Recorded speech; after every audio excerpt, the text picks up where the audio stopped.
All right, all right. Hello, hello, everyone. Hello, Hello. ladies. So here we Hey. are. It is Monday, February 16th. We are in a new week here. So this week we are talking all about mental health. This is our mental health week. So a lot of the topics and the things that we discuss this week are going to be focused on mental health. You know, that is something that is very important, not just in general, but especially in the Black community and for women. That is something that's very important because I mean, let's be honest. I feel like we take on way more than anybody else in the world. Like I might be a little biased right now. That is something that can can stand true in its own. I know for me, I wear a lot of different hats. So last week we talked about dating, we talked about relationships. We looked at some of the celebrity couples, and we really gave a lot. Like I learned a lot about you guys. One thing that is gonna always stand true that we are not gonna ever have to worry about is Miss Yvette Renee ain't looking for no man, don't need no man. Uh so we got that established for sure. We know Miss Sharon, what Miss Sharon said. She said, "What works for us works for us." Look, she know what she need to go to that husband for, and that's that. She know what he there for, and what. And look, Don just ain't having none of that. John, like, you know what? I said what I said. Period. You see her face. And Sunny is just I love Sunny's perspective because um coming from someone that is in their 20s, where I used to be, we all used to be in our 20s at some point, but to see how the generation now is thinking when it comes to dating and relationships is it's been pretty interesting, because their views are totally different than all of ours for sure. um So yeah. Now, did anybody want to touch on anything from last week that kind of stood out for them before we go into our first topic of the show? And don't forget, you guys, if you're in the chat, go ahead and let us know you're in the chat. Let us know where you're watching from. Say hello. And because we are definitely going to be interacting with you guys in the chat too. Right. And go ahead, anybody wants to jump No, I was just want to say that we really truly appreciate all of the conversating that was happening in the chat, and we're hoping that you guys give us the same great content and feedback today, because we want to definitely hear from you guys, because it's not just only our thoughts, is what you guys think too. So just want to say keep it up.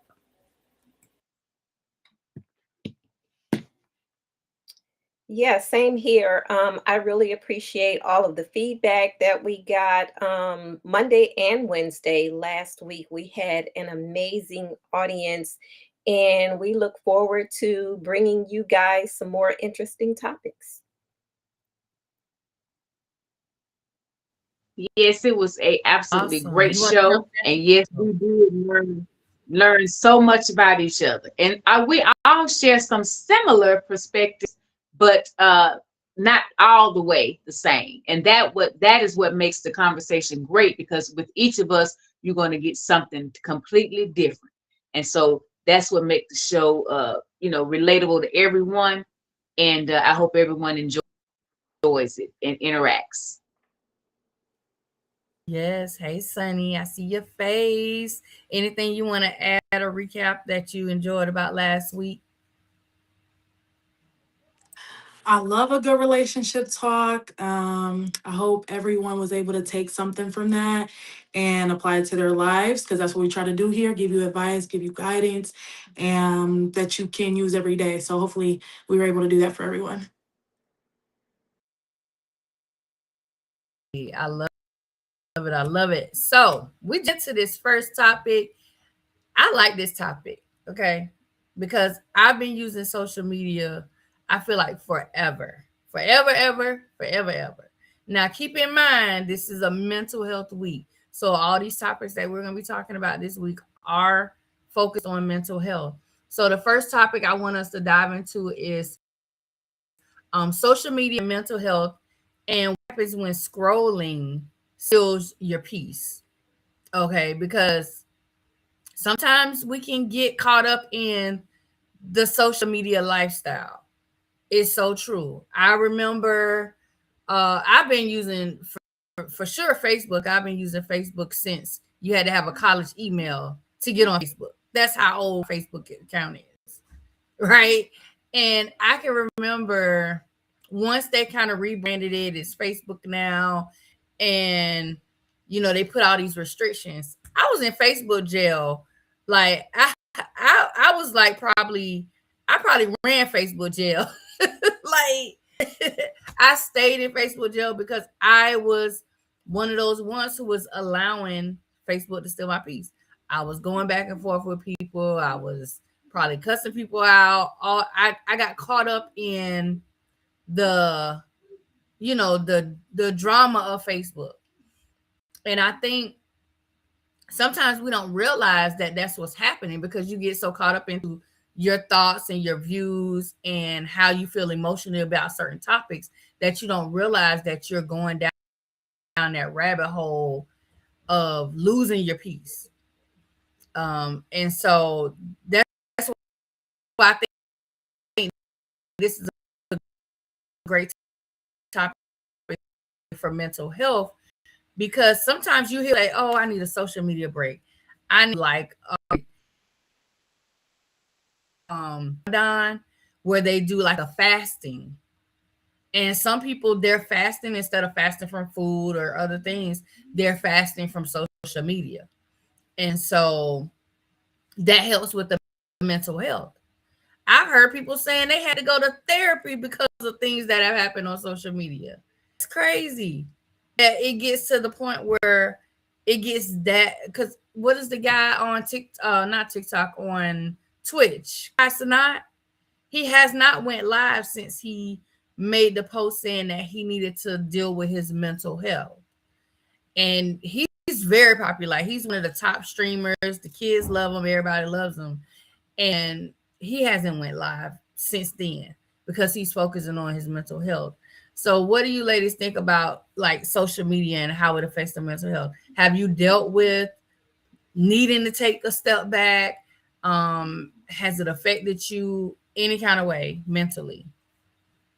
And anybody could jump in. Well, for me, I don't let social media affect me like that. When I make a post, if there is positive or negative, I don't feed off of it. I do not. I definitely don't respond to the negative. I ignore it. And I don't really focus on other people's pages or what they're posting, because what someone posts, that's their post. That's their opinion. I don't verse my opinion. I know how to keep it moving. If there's something that I don't agree with, I just scroll, or I will hide it so I don't even have to see it, come across my feed anymore. So I never let social media affect me in that aspect.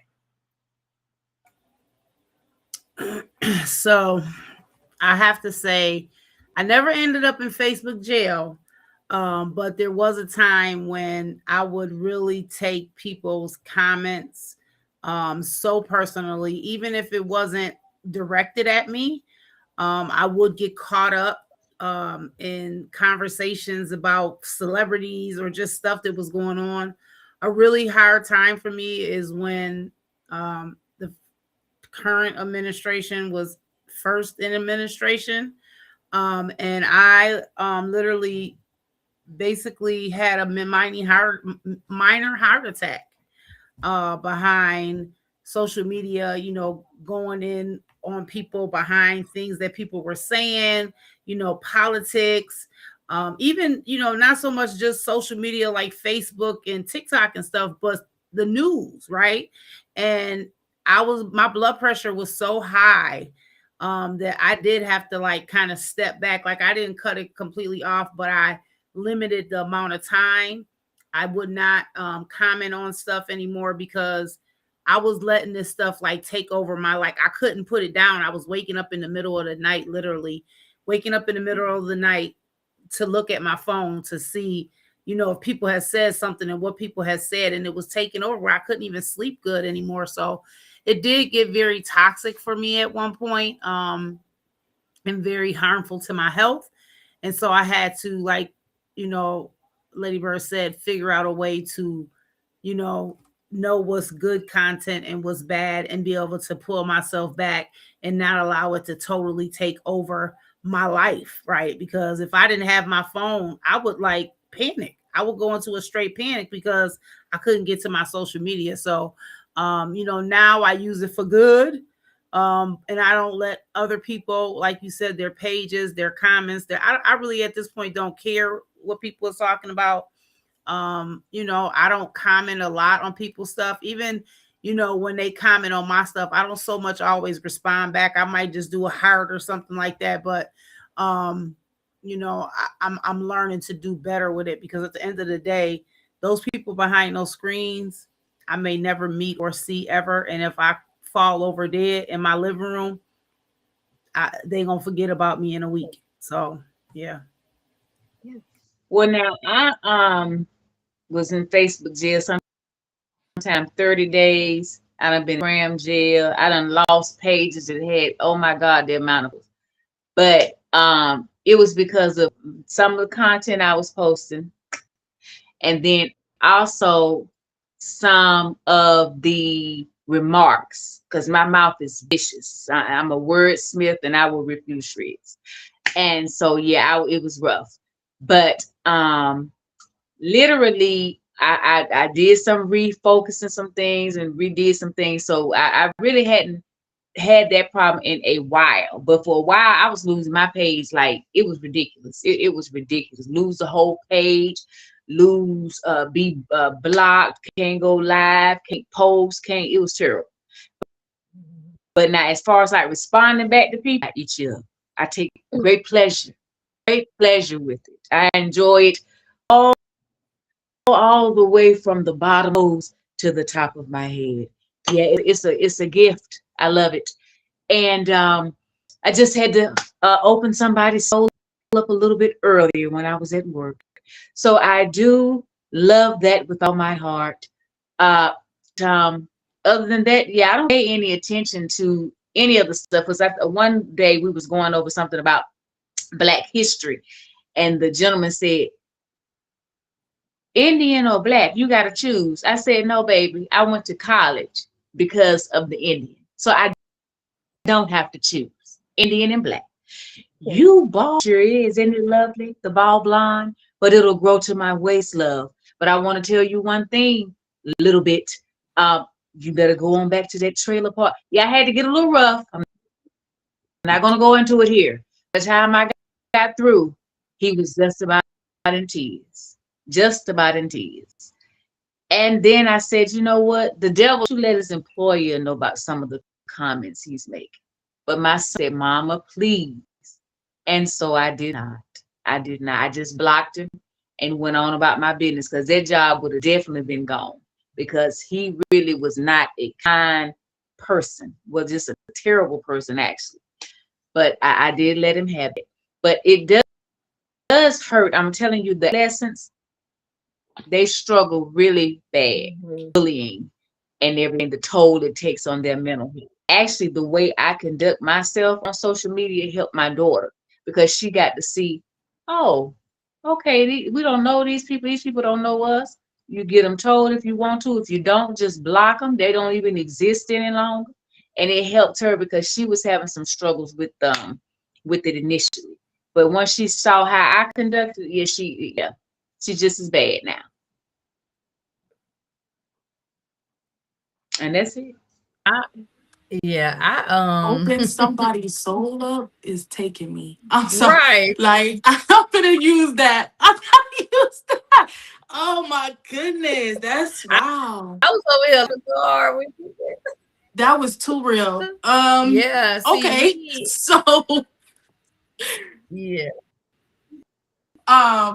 yeah, so Facebook jail, been there. Go ahead. Haven't we all a little bit. Back in the day, I need my page. I don't want to go back to Facebook jail. I don't want my page under no type of nothing. I need my page. I need my little what I got.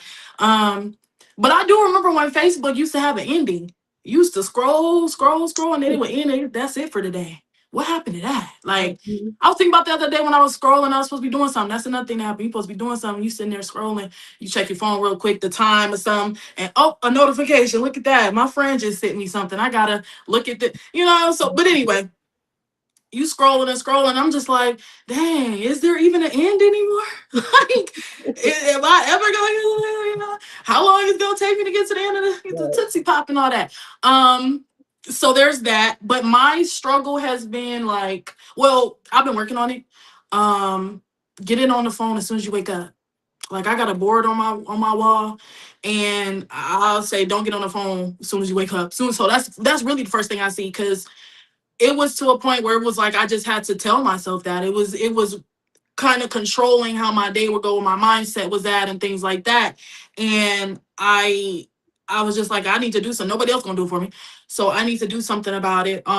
So now I think that majority social media I don't get on. If I need a quick message, if I have something to do in the morning, I'll say a quick message. I might check my emails or something like that. But as far as like social media and things like that and getting into all that, like, I just leave that for later on in the day, because 9 times out of 10 I have something I need to be doing when I get up. I go to the gym in the mornings and stuff like that. My mind needs to be a little bit more focused than what social media got to offer me. And fun fact, I also read something about how social media gives you like all the dopamine you need at one time in the day, and so you have less dopamine to get you through the rest of your day, and it's just overfill of dopamine. So after I read something like that, I was like, okay, I need to cut it off. I need to get dopamine from other sources, basically. And I just try to limit my time on social media. Another thing is going to sleep scrolling.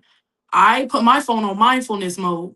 It's because my watch will tell me it's almost bedtime, time to wind down.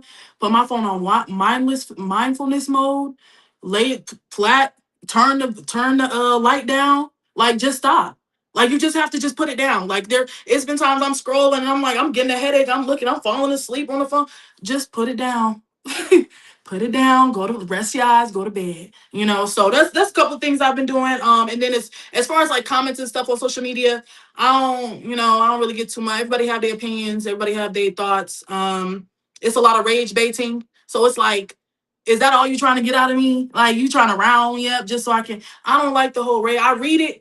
I process it. I'm like, this rage bait, and that's enough for me. Like, I'm like, I'm not even gonna give you what you were looking for. Somebody else got that for you. I don't have it for you. And I just go on. It'd be times I want to say stuff, but I just go on about my day. And that's me. That's me in social media. I'm working on it, but it gotta be done. It's sick. People were like the bullying she mentioned, and people just losing sleep over different things, and your mind being filled up with other people's lives, and then social media not even real for real, and you trying to live up to an expectation that's not real. It's just let it go. It's not that deep. It's a whole different world, but it's not that deep. So that's what I tell myself. Yeah, And because you know I'm the like, crazy I'm like Dawn. Dawn said something. Like me, I block fast. Like, my block game is strong, very strong. I used to argue with people in the comments. I used to, go back and forth, and then I just was like, wait, this is my page. If I don't want to see you, I could just block you. I ain't got to respond. I ain't got to do nothing. And that's what I started doing. And once I started blocking people, it was like, oh, okay, there go my piece a little bit. You know what I'm saying? So that's what I typically do. Go ahead, Don. No, I was going to say, and even in all of that, as for myself, then I had to think about the example that I was setting for my grandchildren, right? So I fuss at my daughters about, oh, you letting them, play the game, you letting them be on the phone too much, but they're watching me when they come over. I'm not totally engaged with them because I was on my phone the whole time, right? I'm saying don't let them watch these particular type of videos, but they can hear it. If they're at my house, they hear it. They may not be looking at it, but they can hear it, right? But then the other thing also is that sadly, that's the way that we get in some important news now. There's some things that if it wasn't for social media, we may never have known, right? And so it's like Sonny said, trying to figure out and process stuff before you react to it, right? That's my new thing. Processing stuff before I react. Now, I will say there's a lot of times that I'll type something out and then I'll say, wait a minute. Is it worth it? Is it worth the reaction that you might get from this side of the aisle and this side of the aisle, meaning people that support me and my business and, you know, stuff like that. And so I have to like really think, even, you know, before when I used to get mad about something that was happening in my personal life, that was something I did for a long time too. My best friend Shawnee used to get on me all the time. Stop putting all your business on Facebook. Everybody don't need to know all your business. They don't need to know every step you making. They don't. She said, you leave the door wide open for somebody to run up in your house, to catch you out somewhere, you know. And she said, and everybody is not positively excited about your stuff. And people that you think is supposed to be excited about something, you putting something out in the atmosphere that people is praying against, not for. And so, you know, I had to stop doing that, put my whole life on Facebook, because for a long time, if you wanted to know anything about me, all you had to do is go on my Facebook page. And I couldn't keep nothing to myself. Now I post certain stuff, but you don't know if I'm just saying something to be saying something, or you don't really, you know, you may know some things, but I don't do it as much. But it's the example for my grandkids. But then also it's the point that some of the stuff I wouldn't know about if I didn't go there. But it's just finding that balance, right? Finding that balance, because, you know, social media is, like Sonny said, it ain't a real world. It's really not. And you know, lately I've not wanted to be on it so much, because you see so much kids fighting. You know, nobody's trying to help. Everybody's pulling out a phone.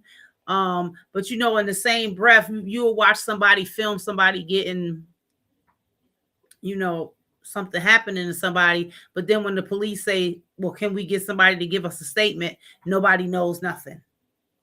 Right? Or why didn't you help that person? It was 20 of y'all standing around and nobody wanted to lend this person a hand, or, you know, that type of stuff. Like, that hurts my heart, you know, to see that happening. Right? I can't stand to see somebody being abused in any way. So it's so much to social media. There's some good parts of it, but unfortunately, a lot of it is damaging in so many ways to us, you know, in our sleep patterns and our brains. Like Sonny said, you know, I'm waking up in the middle of the night. First thing I do in the morning, before I even say, God, thank you, I done picked up my phone to see if I got any notifications. Like, come on now, what's going on with that? But unfortunately, we got a whole generation of people coming up that do not know how to live without it. So what do? How do we turn that around? That's my question to you ladies. How do y'all think we can turn that around? It's going to be very difficult, because literally they always talk about relationships and, oh, why this relationship, that relationship. Literally, this new generation, they have whole relationships with people that they never even met. You'll be like, oh, how you doing? Oh my God, are you talking to your boyfriend?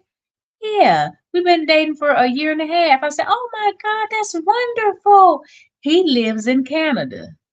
And you're like, well, wait a minute, you live in DC, don't you? Yeah, we've been together for 2 years and we FaceTime and in a full-blown relationship. And that, even though I know I'm older, I'm 51, that is wild to me. So then I'll say, well, have you met him? You've met him before, right? Oh, no, I've never met him. And I'm like, but you say y'all been in a relationship for 2 years. Oh, we have everything. We have relations over the phone, you know, video calls. So but ma'am, that's so strange to me. But like I said, I'm older, so maybe my perspective, I can't process that. Maybe that's why. So, but then I tried to look at it like, as a lady older than me, she was 80. She said, well, we had pen pals that we wrote for 5, 8, 6 years. And never met them. And she said, even I've had girlfriends who married some of their pen pals. She said, so she said, I know, she said, maybe look at it like that. I said, okay. I said, but you wasn't on the video call busting it open and flipping it over. And no, y'all was writing, "Hi Timothy, this is Sally. I had a wonderful week." I said, see, it's a bit different. She's talking about, they do that. I said, yes. She said, oh, I didn't realize that. I said, yeah. So it's quite different. I said quite different. But yeah, I couldn't think that I had a relationship with someone that I had never met and that I was just talking on the phone and thinking that I couldn't. But I've noticed that a lot of this generation, they do that. They have entire relationships over the phone. Their friend group, everything, people they never met over the phone. And I don't even think it's just this. We sure do.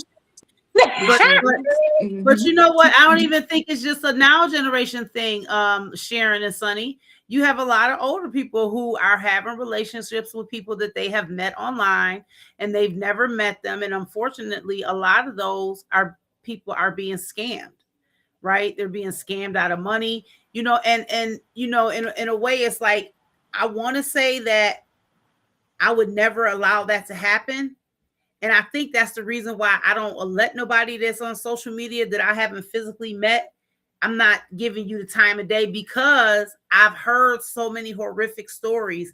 And I know someone who met someone online, they was FaceTiming with them, whatever. But, I used to ask certain questions. Oh, we only can FaceTime between these hours. And it only, you know what I mean? Like all these red flags that I was seeing, they didn't see. And they were very into this relationship, and they ended up getting really hurt behind that. So I don't even think it's just the younger generation. I think it's everybody. But yeah, Sunny and them generation definitely live via social media, TikTok and Snapchat. Oh man, I mean, I'm talking about PlayStation. It's guys when they be playing the game and oh my goodness, they got whole friend groups all around the country playing that game on there, talking to each other and stuff. I mean, but that's the thing I want to say. Social media can be great.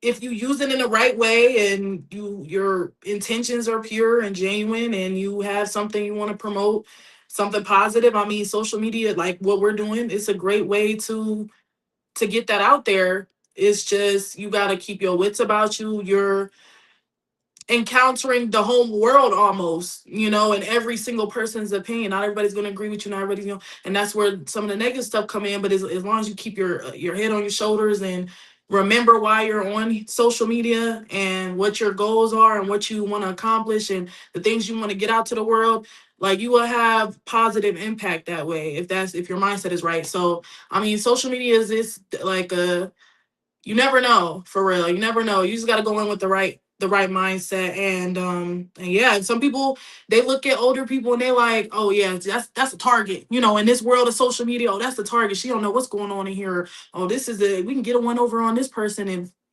it's unfortunate.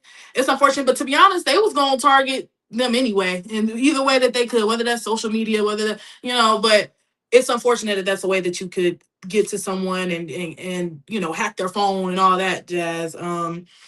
But yeah, I overall, I like social media. I like what comes across my timeline. They say that you build your timeline brick by brick. So hey, if you get what you want on your timelines, it's just good and bad. But on the good tip, I see what I want to see, and a lot of it is like when I started working out. I ain't never seen so many workout videos in my life. Now, where was these workout videos when I was laying in the bed eating chips and drinking wine and whatever else? Like, now y'all want to show me how to, okay, cool. Now I'm in the gym, you want to show me how to stuff. Cool. Like, I needed a new workout. But you build your timeline and you choose. I mean, it's things that's going to come across. And like Yvette said, you just got to ignore those things, like you just got to let that go and move about your day, keep it pushing. But you build what you want to on your platform and in your social media world. So gotta remember that. Well, one of the commenters said, you definitely have to be careful about what you post, because sometimes you may not get a job because they don't want somebody aggressive and causing a distraction and everything. So you have to kind of be careful with that. It's not for the faint of heart. And True. they it can kind of make you weak as far as, like, I guess, your presentation of what you present. So I thought that was good good comment that they made. Yeah. Then the And other one is, I hate to hear about immediate family members passing away. I can't stand that. Through social media, no My less. pet peeve, I'm like, man, so you just not gonna wait for the family to announce? You just gonna tell somebody else's business? Look, yeah. yeah. And TMZ good for that. They got the business like, dog, they just Oh yeah. took their last Never 2 cared. seconds ago. 2 seconds Never ago, and they cared. be on it. Except for the people that's on their show regarding Mr. Epstein. They hadn't mentioned that. He hadn't talked about that because his name is definitely in the file. He hadn't mentioned that. So I think if we're gonna be talking about everybody, let's talk about everybody. That part. No, but I hate that too. I mean, dang, I ain't getting. Now I'm calling asking about. I saw the post. What's going on? I found out with everybody else. Social media. But like Dawn said though, back in the day, I mean, you wasn't getting the news as quick and stuff like that. You wasn't. Now it's too quick, but nonetheless, you getting it. You getting it in a timely fashion. But yeah, back then it was. Well, I don't want to say letters and birds and pigeons. I'm not gonna say all that, but I'm not gonna do y'all like that. But you you feel me? But yeah, no, but All really, right, like now, it little wasn't. young Social media wasn't whippersnapper. that deep though.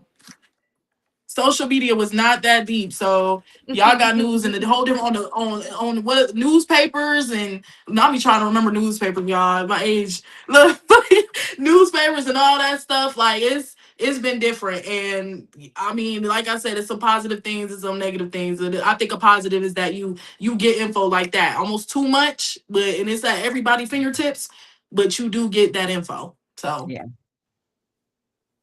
Yeah, and sometimes it took Yeah, some and I weeks think before you with social possibly knew media, somebody passed away. oh yeah, Don. No, But I think with did you hear social me? media, I feel like it takes us out of reality.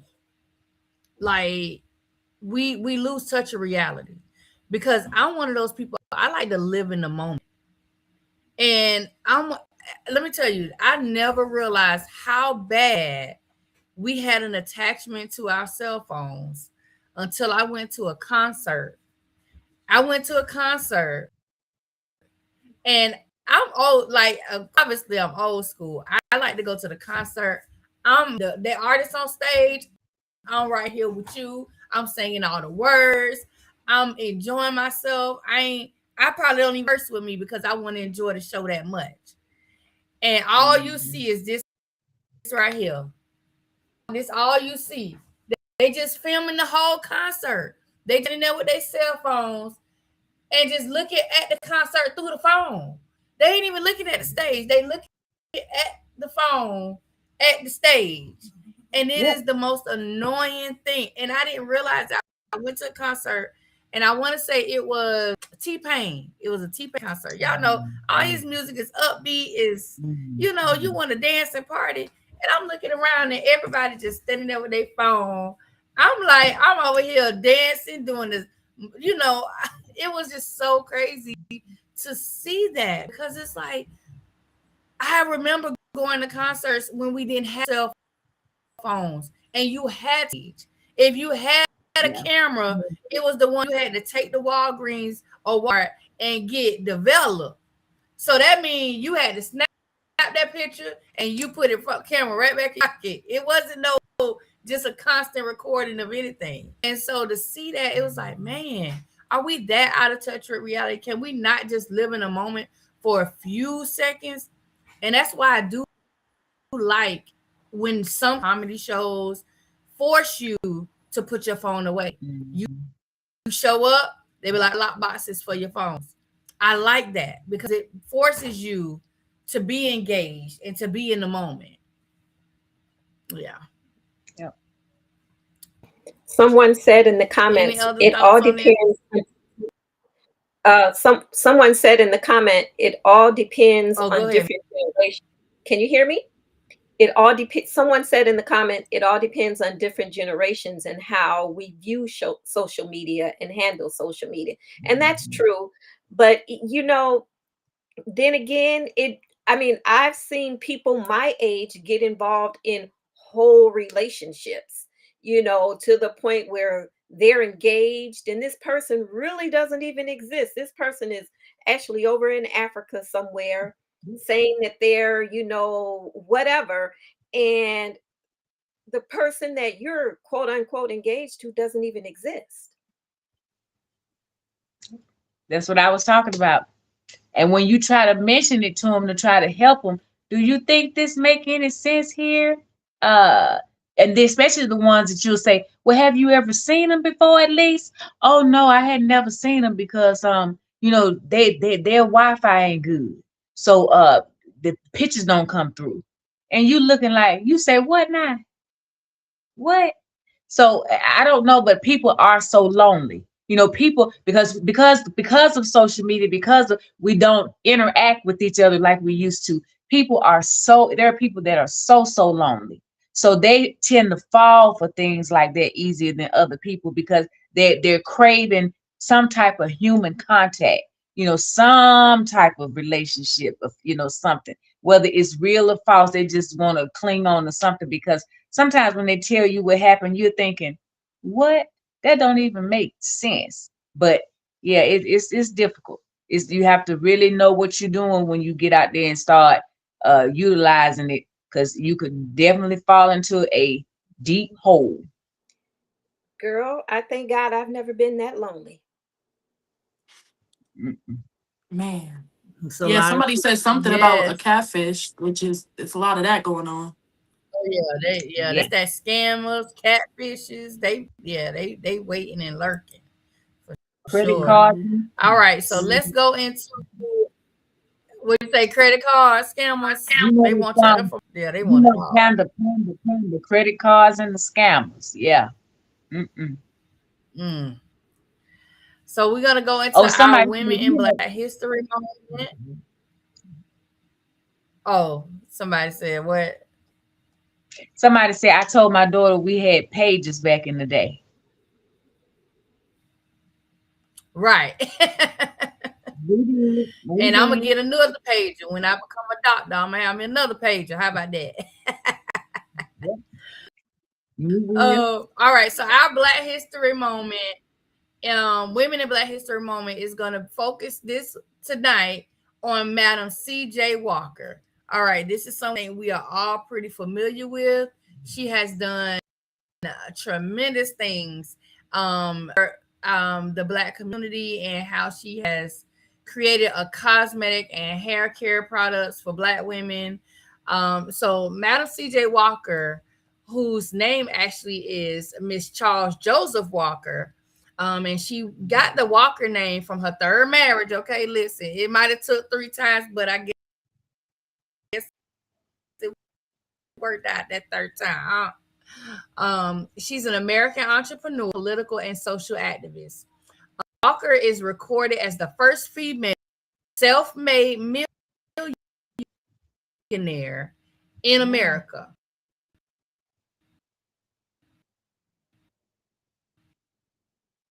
In the Guinness Book of World Records. So that's an other women like Mary Ellen Pleasant might have been the first. There was not as well documented.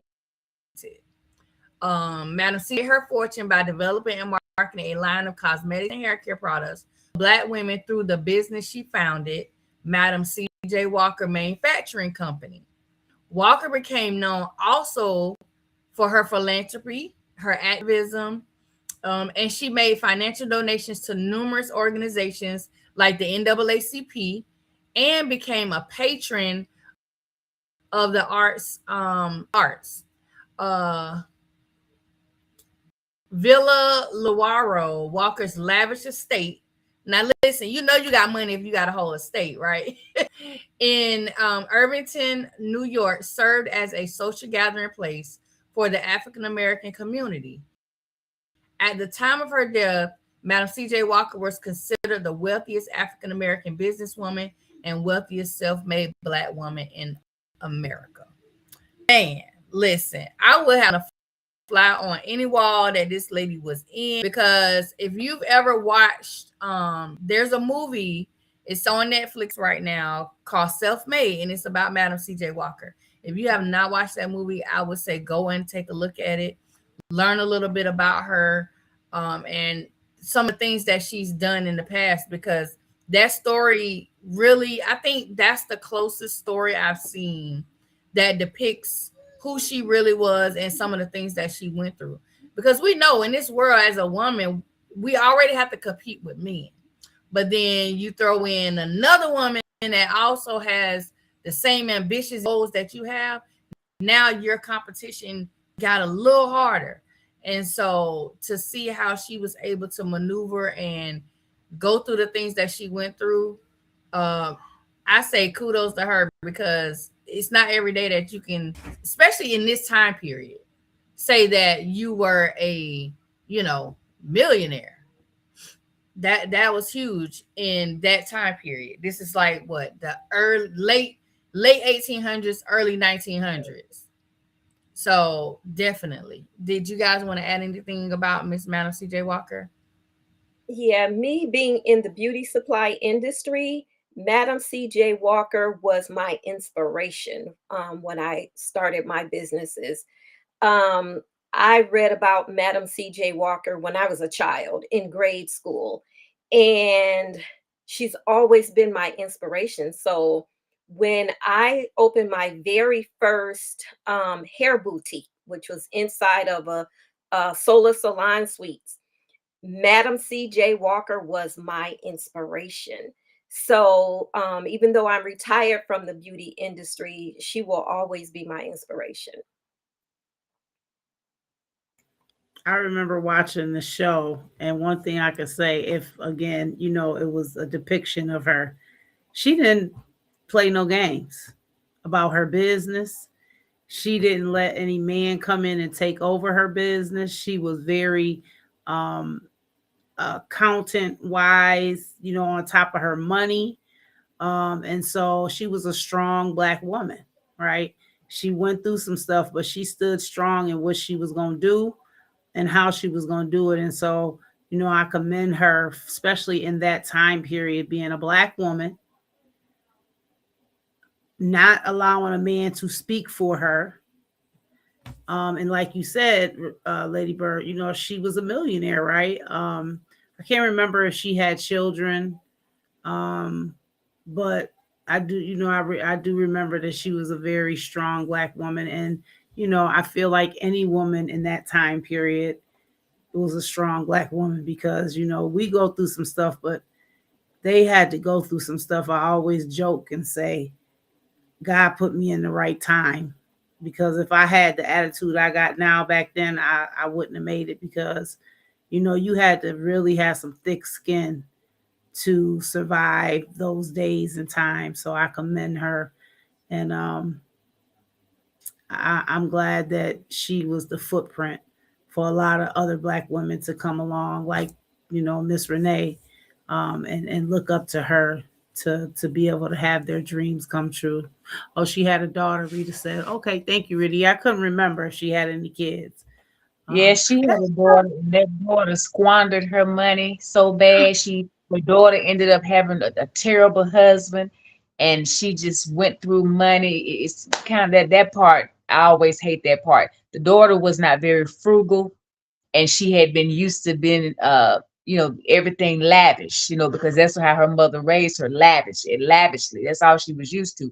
But she didn't have the business acuity that her mother had. So she could not maintain the business like her mother had maintained it. And I always hated that part. I always hated that part. And I think that just quickly, that falls into us not teaching our children about wealth and how to budget and manage your money. And I never taught my kids that, because nobody ever taught me that.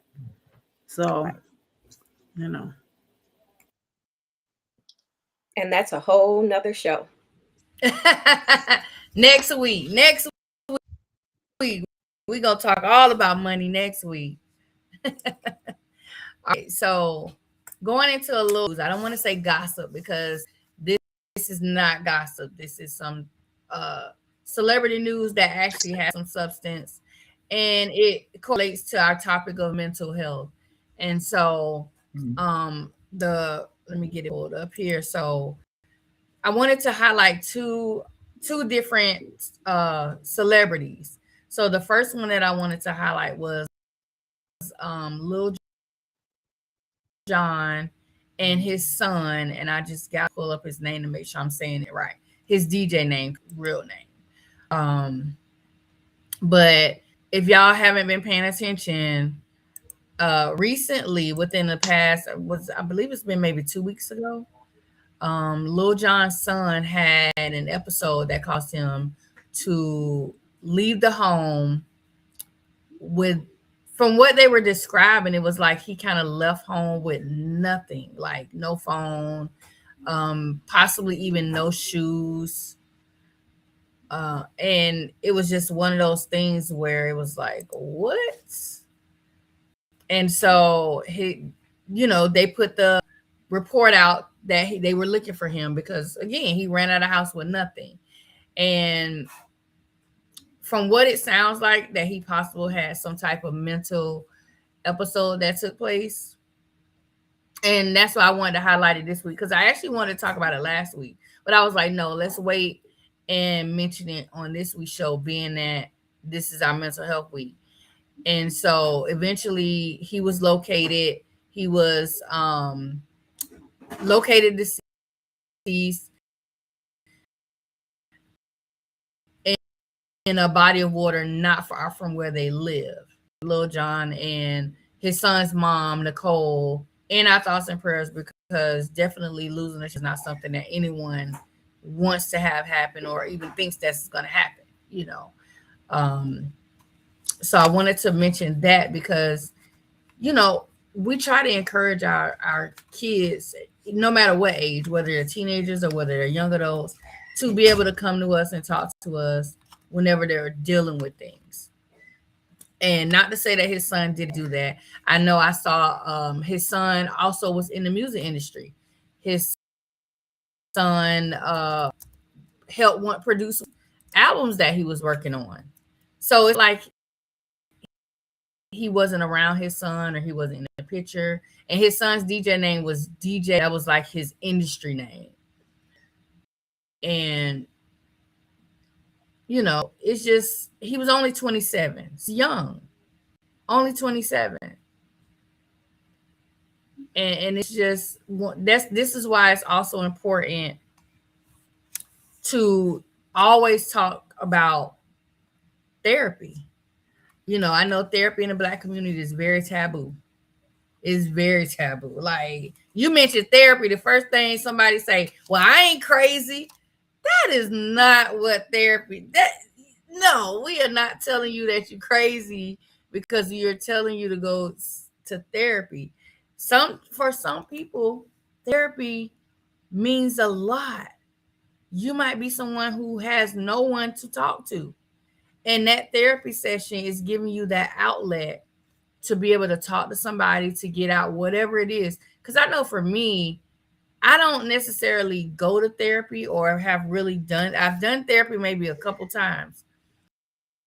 But when you are a type of person that holds things and you never release it, at some point release it and you're going to explode. Versus if you had that outlet of therapy, you go once a week, twice a week, you're able to get those bits and pieces out. They're not building up, they're not festering. And we don't know what really this young man went through and what he was dealing with, but we know he was loved. We know, his dad and his mom were in the picture. They were there. It's just sometimes you just never know. Okay. Did any of you guys want to add anything to this story here?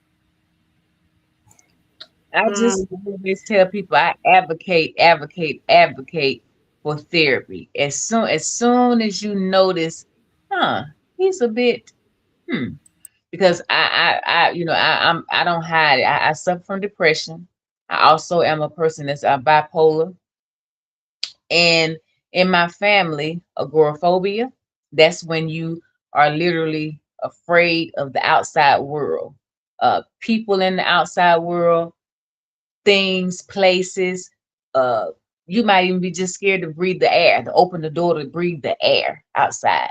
So agoraphobia is it runs in my family, and like I said, bipolar runs in my family. Depression runs in my family. So I advocate for therapy immediately as soon as you notice, they acting a bit strange, or maybe they more excited. That's sometimes manic, be manic.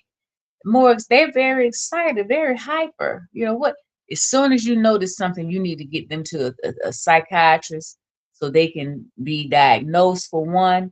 Because usually the primary care is just when you go to your primary care, they're going to give you a referral to a psychiatrist because they know that's not my specialty. They may actually start you on a small dose of something, but then a lot of times when you end up going to your psychiatrist, they take you off it because they say, that's not your diagnosis. They done misdiagnose you. And that is because that's not their specialty. So, but I advocate for therapy. I advocate for mental health big time because people think, oh, well, if you have these things, you can't live a normal life. You very much so can live a normal life. If you need to be on medication, don't be afraid of that. Don't be embarrassed by that. I know a lot of times people go off of their meds because of the side effects. And they're talking about that. They're working on new meds all the time because the side effects can be a lot. Either they can make you not eat, or they can make you overeat and you gain weight. They can make you sluggish. They can make you like if you're an artist and a creative like myself, they'll make you where you just so numb, where you can't feel anything and you can't create. So you know what you do? You go off your medicine, and you know what happens then? You standing on the roof talking about, I believe I can fly.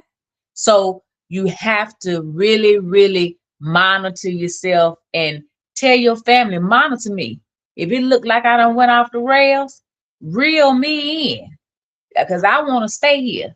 I know that I'm a value to you all, and I value you. So I want to stay here. So if you notice, I don't think mama, don't just say, but I don't want to say something. Say something, And so that's why I just said, and Black people, we're gonna have to stop that. People will literally say, girl, she or she go to therapy. Yep, I sure do. I sure do go to therapy. And a psychiatrist too. I surely do. And that has literally saved my life, saved my daughter's life. So yeah, I sure do. Mm-hmm. I think too, it doesn't always, yes, if somebody has a diagnosis that needs to be diagnosed, right? But it always is not always that, right? It can just be they're in a state of mind where, something could have happened, traumatic. They lost a loved one, or they lost their job and they don't know how to deal with it. So I always tell people, because, I've had to do this, I always hope that people have at least one good person that they could talk to, right? Mm-hmm. Or, maybe they have a church family, a pastor or a minister or whatever. Sometimes it doesn't always have to be therapy, because for a long time, therapy wasn't a thing for me at first, right? Because I didn't trust therapists, because growing up, it didn't seem like they were helping me, right? And people don't understand that you can go through 20 therapists before you get to the one that works for you, right? And for some people, they don't have the patience. But again, not all the times do you have to be put on medication. Yes, right. You can be diagnosed with depression, but that don't mean you have to go on, medication. And I think sometimes people are afraid of that. But what I say to that is, figure out what it is that you need. But it's always good to have some type of outlet, right? And we know that social media ain't it, right? But to have that possible one good friend or a support group maybe you could go to, or like I said, maybe you have a church home with a minister or a pastor that you could talk to, somebody to be able to vent. Because, somebody said this, either you or Lady Bird, if you hold stuff in, that's where the problem comes in at. Because when it does release, when that coffee pot gets hot and that lid busts off, it could be in a way that you harm yourself or somebody else, right? And we don't want that for anyone. So for this man, I pray for his family, and I'm very sad that, this happened to him, because we don't know, people think when you got a lot of money and it looks good on the outside that everything is perfect. You don't know what people are hiding behind that smile. So, I'm going to say this again, please speak to people when you walk by them. Just say hi. That's all you got to do.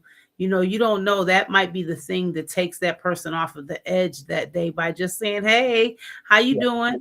I'm not telling you have to have a full-fledged conversation with them, but just acknowledging a person and letting them know, I see you. Right. I see you. And in this moment, in this moment, I see you, and you are important and you matter. And so that helps. So, if you see somebody tomorrow and you walk by them, and, you just say, hi, how you doing? Or hi, just because you don't know what people are going through. So, I send prayers up for his family.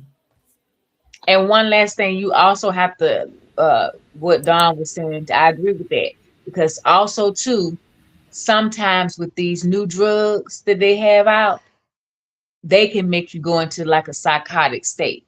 But just as soon as they get the drugs out your system and get you settled down, after they assess you and do all that, you come back to your regular self.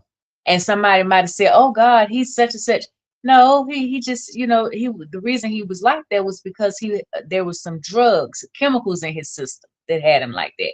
So yeah, you have to be careful all the time. There is not something specific, like mental health. There could just be, you had some type of psychotic break due to medication, due to coming in contact with some type of chemical. So but you just like, another thing I always tell people, especially Black people, make sure you go to the doctor, so you can know exactly what's going on with your body. That is so important. And we lack that in the Black community because we were raised to not trust doctors. Right. But if you're not seeing your doctors regularly, how do you know what's going on with your body?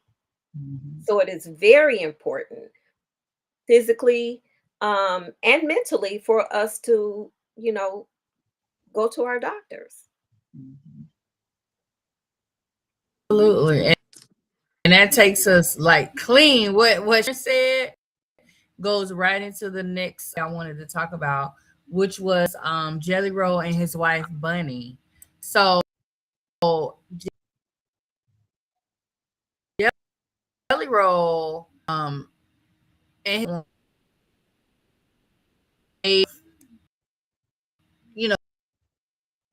done their different things. So Bunny actually was one of the ones that was direction.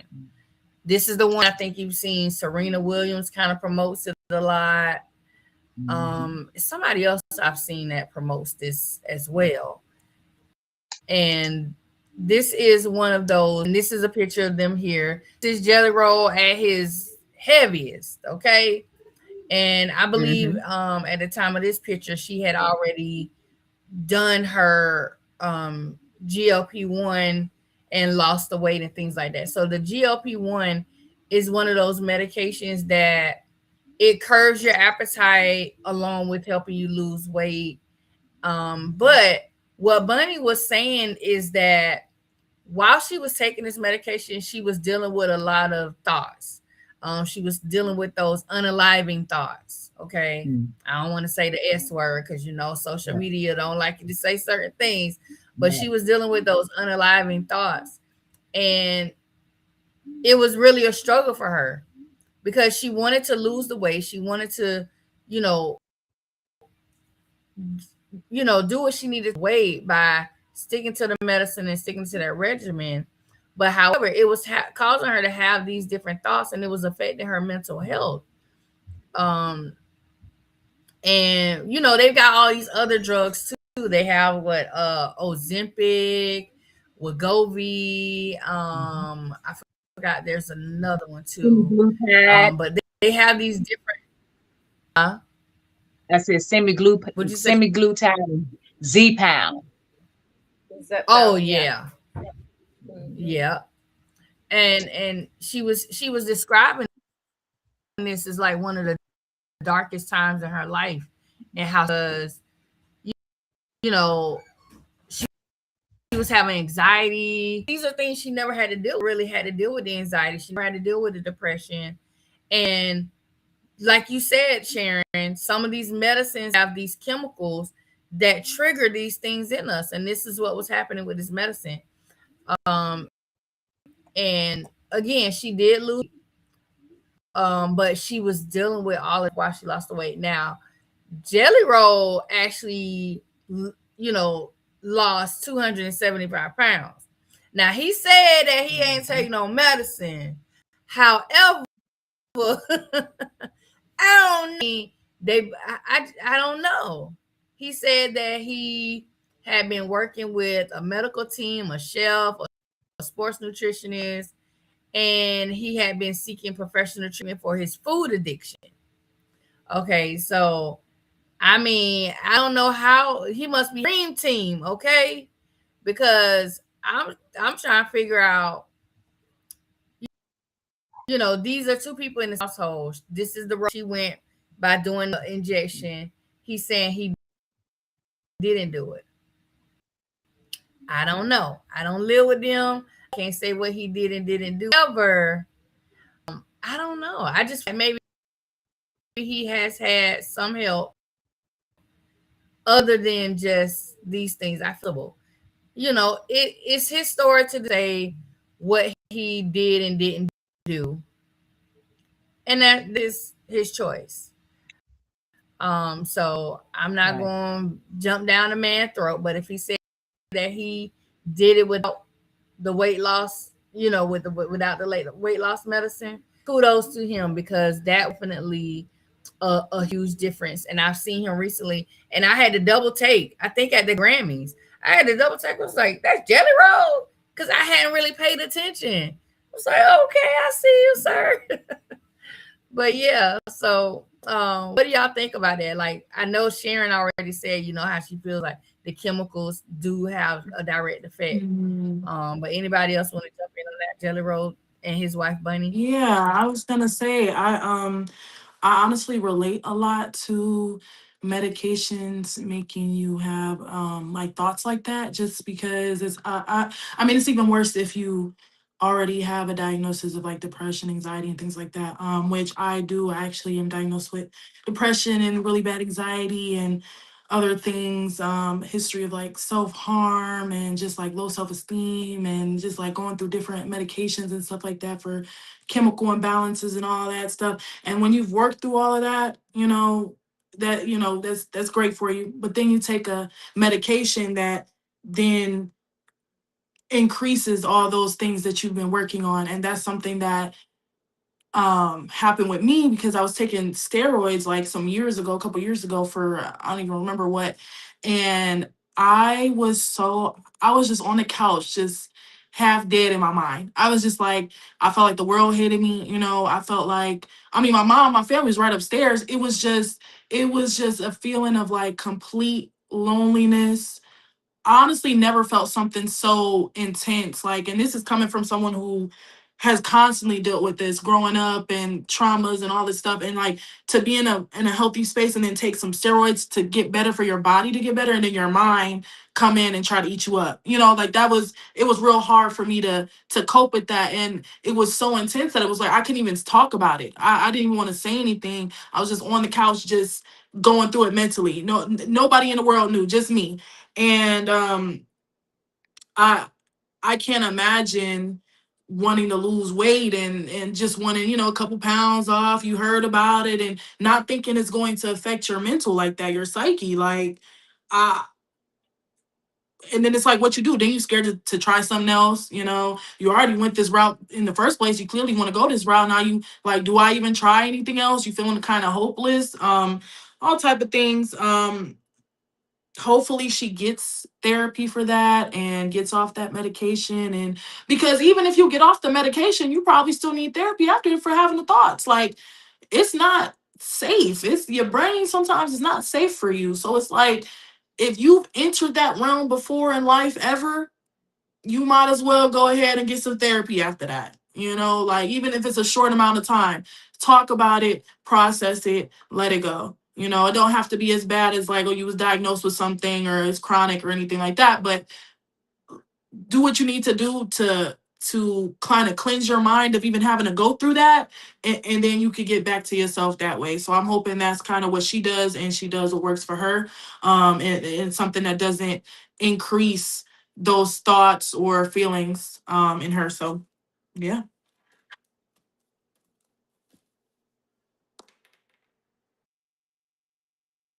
You're on mute, Renee. You gotta You're on mute, Renee. Yeah. So a lot of people don't realize you can't take everything. Like Ozempic, Wegovy, that is strictly for diabetics. I have been on Ozempic for 2.5 years because I'm type 2 diabetic. Me personally, I haven't had any side effects other than the weight loss. Weight loss is a side effect from Ozempic. But people, they, you know what, I want to lose this weight, so I'm going to get this Ozempic, this Wegovy. Well, that is not what that medication is for. That is specifically for type 2 diabetes. So everything is not for everyone. Yeah, I think too, I like agree, talking about because I had an issue doing it must have delayed. Sorry, Don. that's okay. This is not even talking about that, but talking about the jelly roll part of it. For me personally, I had weight loss surgery 2 years ago, and it's a mental thing, right? And so, he said that he had a nutritionist. He had somebody that was helping him probably work out every single day. He probably had counseling along with that, right? Because I heard you read off all of the things that it said that he had that helped him lose that 275 pounds. Do I believe that he was able to do it like that? Yeah, because think about it, he had the money. If I had a nutritionist still here prepping my meals every day, and I had a person that was coming and making sure I got my tail out of bed so many times a week and getting my butt to the gym, if I had a therapy person, or, you know what I'm saying, talking to me regularly, yeah, I believe that you could do it, because it's definitely a mind over matter thing. I remember when I first started that weight loss journey, 2 months prior, they start weaning you off all of these foods. And then like a week before, you basically can't have nothing but liquids. And I never thought that I could do it, but they kind of track you through it, and you talking to somebody the whole way. If I would have had somebody after I had the surgery, and I'm not going to say had somebody, if I would have stuck it out, because I stopped going to the nutritionist. I don't need them. I know what I can and can't eat. At one point I stopped. I started working from home. Now I'm not moving as much, right? And then, I have days where, I might get a little depressed because of whatever. I would eat. That's always been how I soothe myself from traumas, right? When I took the drugs out of my life, I needed to fill that hole, right? And for me, it was food. So do I believe that he was able to lose that weight like that? Yeah, if he had all of those things in place, and he probably still has all of those things in place, absolutely, he could have did it. It can be done. People have lost weight without the drugs. Now, I would love to be on Wegovy or one of them to help me. But again, once they take me off of it, if I haven't fully got this together to be able to, like Sharon, we talked about this earlier, beat that food craving that goes on in my mind, it's not going to matter. But do I believe that he was able to do it? I do. But I mean, we'll never know because we ain't there with him. But I think with all of those tools at his disposal, yeah, he could have did it. Well, I feel like he's definitely had some help, either with Wegovy, Zepbound, semaglutide, Concave, one of them. And the reason I do is because I also had the bypass surgery 20 something years ago. And right now to this day, I'll go through periods where I get really small. But that is because during those times I'm going through depression, or I'm stressed about something, or I'm overworking. And so I'm not really even thinking about food, because I have to be honest, because I'm the person I don't lie. when you have that, for me, when I had my stomach, I actually am never hungry. I never am ever hungry, because what they do is when they take part of your stomach, the enzyme that it doesn't release that enzyme anymore. You can Google it and see. So I'm actually never ever hungry. But when I eat like I'm not supposed to, or I have to eat small portions. But my mind is so addicted to food, I will literally buy something and eat small portions until I finish it, knowing that the reason I can eat a small portion because my stomach is this big, although it has stretched some over the years. But if you can't eat anymore, what does that mean? Stop. That doesn't mean drink something and wait 2 hours and eat a little more. So I do believe that he could, because I know another person who lost like 300 pounds by themselves. They wasn't even no Wegovy, no semaglutide, no Zepbound, none of that was even out then. She didn't even take the phentermine pills. She literally did it herself. So I know it can be done, but it's extremely difficult. And those people have access, the uber rich, they have access to so many things. Just like Oprah lost her Weight Watchers contract and had to come out and admit, yes, I'm on Ozempic. Yes, I was on Ozempic while I was on Weight Watchers, and I am removing myself. I'm no longer going to be working with Weight Watchers, because they didn't appreciate the fact you telling these people that you losing all this weight with us, and you're on a medication that's not allowing you to eat. And so there's several people. Kelly Clarkson had to come out and say, she wouldn't say which one, but she said she's on something that helped her, because people were like, my God, how did you lose all that weight and so quickly? She had to be honest and say, she didn't say which one, but she said, yes, I'm on one of the GLP ones. So I don't think it's any harm in whatever you have to do, because like Yvette said, yeah, I wanted to make sure you said it. Yvette said, Wegovy, they do give you, because Wegovy and Ozempic are the same things. One is brand and one is the other. People don't realize it's a brand and it's the other. Just like Zepbound is the same as Mounjaro. One is the brand and one is the cheaper version. Same contents, but the brand name, you have to pay more for that, because those people own that. They own that name.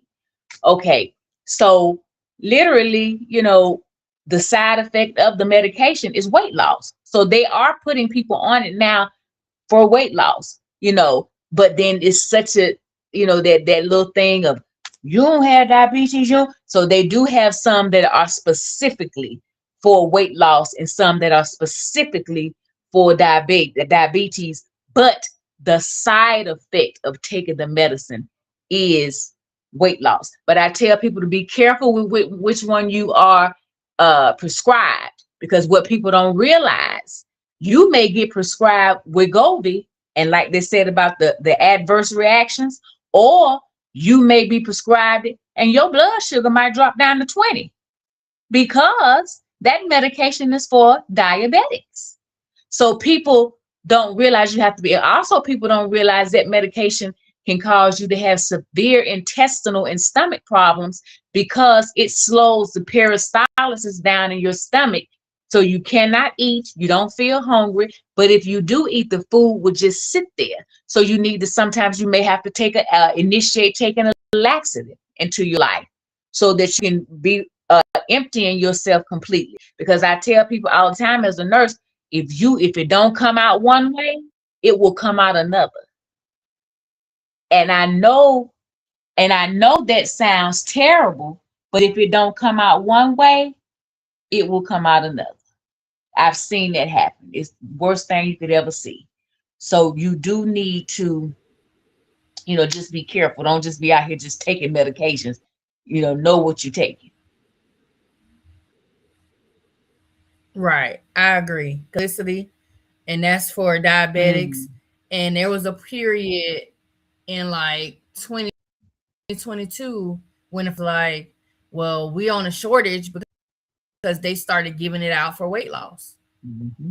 and I got down to almost like my last 4-pack, and farmers was like, "Oh, we got in." I was like, "Good," and I got mad. I was on social media airing out my grievances. I was like, "Y'all need to leave my medicine alone for y'all weight loss. I need it for my diabetes." Hey, but we gonna move it right along. Thank you, ladies, for that.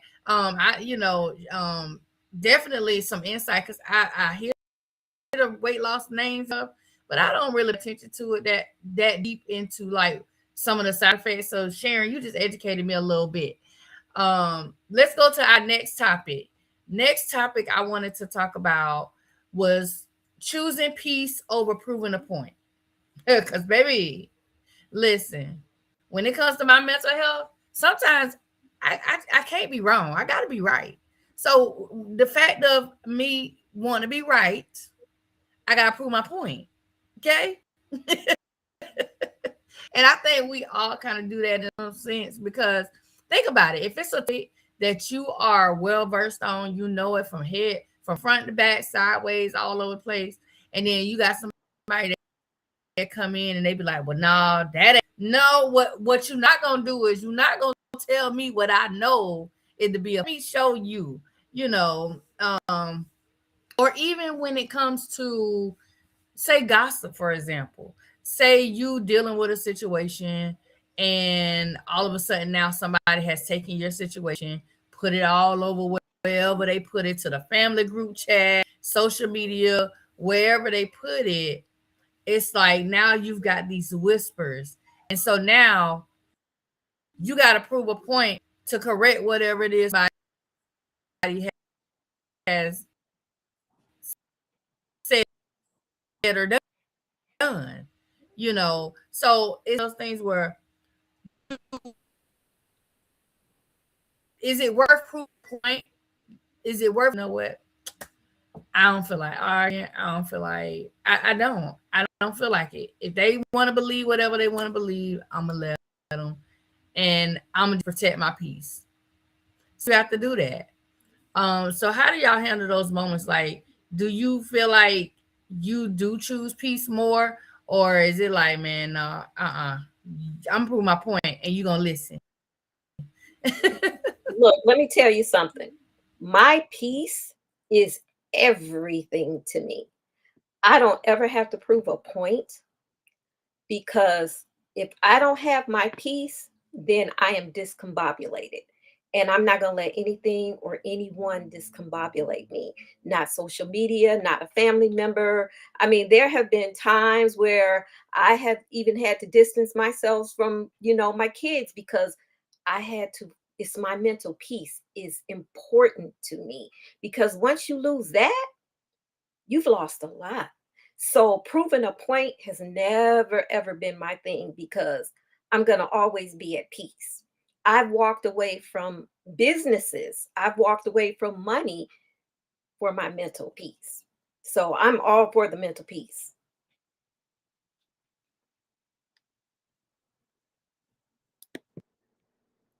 Yeah, I was gonna say, listen, I'm a fire sign. I'm an Aries, if you don't know. So depending on who it is, I might have to get at to you. I might have to get my point across. I guess I would have to think, is that person worth it? That's I mean, who's really worth your peace? But who really losing peace if, out of the situation? If I feel like it's giving me peace to piece you apart, then I mean, that's just what it is. That's my piece that I'm getting out of that. That my piece of the pie, my piece of the cake, whatever.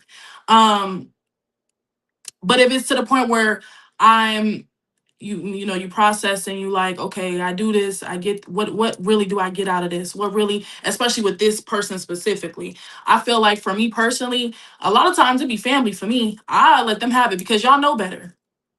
Y'all know better, and I expect more from y'all, and y'all know me to a T. You know how I'm coming half the time. So it's like, let's really be on the same level with things. And it's just like you expect more from certain people, so you give more energy out, whether that's from trying to prove a point or whatever else. You know, there's just certain people that get that side out of you. Well, me. And then there's people who, you know, I'm just like, I can't give you the time of day. I have to choose my peace over this because I will go crazy trying to prove a point to you. It's people I've learned early on. Oh, you don't got it all. There's not even no point in trying to prove a point because you're not even. And I'm someone who, you know, I don't always gotta be right, but like Lady Bird said, I gotta be right sometime at some point. I'm not always gonna take that wrong. I'm not always gonna be like, okay, you feel me? I can't always be the bigger person because I do my research on stuff and I be knowing stuff and my point is correct. Okay, so it depends. But I'm someone that if I'm seeing, okay, I might be wrong about this specific aspect, I'll give you that, you know, or this and that. Like I can own up to things like that, for sure. But overall, it's like it just depends on the person for me and kind of the vibe and what the conversation is and things like that. Depending on that's what's gonna determine what I'm gonna give my energy to. So yeah. Mm-hmm. What Medea say? A piece of steel. A piece of steel. I think for me, it's been a learning journey on that, about whether I choose my peace. Now, I want to say now today, 98% of the time, I'm going to choose my peace over anything because first of all, I have health issues that if I don't, you know, it could affect me physically. But I will say the biggest areas that I have to say, and I call it eating humble pie, is when it comes to family. I'm a big person on apologizing if I know I did something wrong or I said something wrong, right? And I've also for a long time been that person that would, because of choosing my peace, would, even if I know I'm not wrong, to smooth the situation, I'd be like, you know what, you're right, I was wrong. You know, let's, you know, we don't need to be, but I'm starting to not be that person anymore because I've realized that wasn't choosing peace. Right. And so me choosing peace now is, you know, just not even dealing with it so much. And that even had to do with like the social media stuff, right? Like that stuff is driving me nuts for what? What's the point? I used to love to argue. I just don't got the energy anymore. My kids say I done got soft. And I'm like, call it what you want. But, you know, I think Sonny said it, like, what I'm going to get out of it? After I go crazy and cuss you out, call you made up names, because I'm going to make some names up. I used to make up some cuss words. You know, call you every name under the sun of God, under God's name, you know. What do I get out after that? Because now I have to sit in myself with that, right? And I don't like doing something and then feeling like, oh man, what the heck did I just do? Because they didn't moved on with their life, right? Now I'm stuck with me. I have to deal with that.